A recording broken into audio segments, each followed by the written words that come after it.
Actress और हिमाचल की मंडी की लोकसभा सीट से बीजेपी सांसद कंगना रनावत ने किसानों को लेकर विवादित बयान को लेकर अपनी पार्टी से माफ़ी मांग ली है।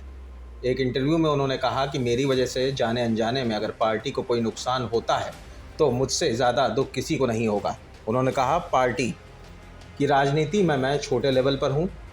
पार्टी नेतृत्व बड़ा है जिसकी हम कल्पना नहीं कर सकते। हम छोटे लेवल पर सोच नहीं पाते हैं कि क्या होगा। अवश्य ही राष्ट्र रहना चाहिए।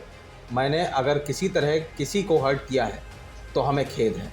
साथ ही कंगना रनावत ने कहा कि जिस तरह से धमकियां दी जा रही हैं ये क्रिमिनल का काम है। मुझे नहीं लगता कि ये किसान हैं, ये लोग मुझे दबाना चाहते हैं। बीजेपी सांसद कंगना रनावत ने एक इंटरव्यू में कहा था कि अगर देश में मजबूत नेतृत्व नहीं होता तो भारत में बांग्लादेश जैसी स्थिति पैदा हो सकती थी।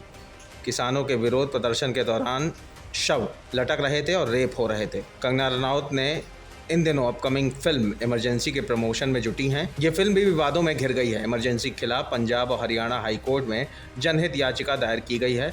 याचिका में कहा गया है कि फिल्म में सिखों को गलत तरीके से दिखाया गया है, जिसके रिलीज पर पंजाब में रोक लगाई जाए। फिल्म का विरोध कर रहे लोगों पर बीजेपी सांसद कंगना रनावत ने इंटरव्यू में कहा कि मैं एक आर्टिस्ट हूं और मुझे भी संवैधानिक अधिकार है।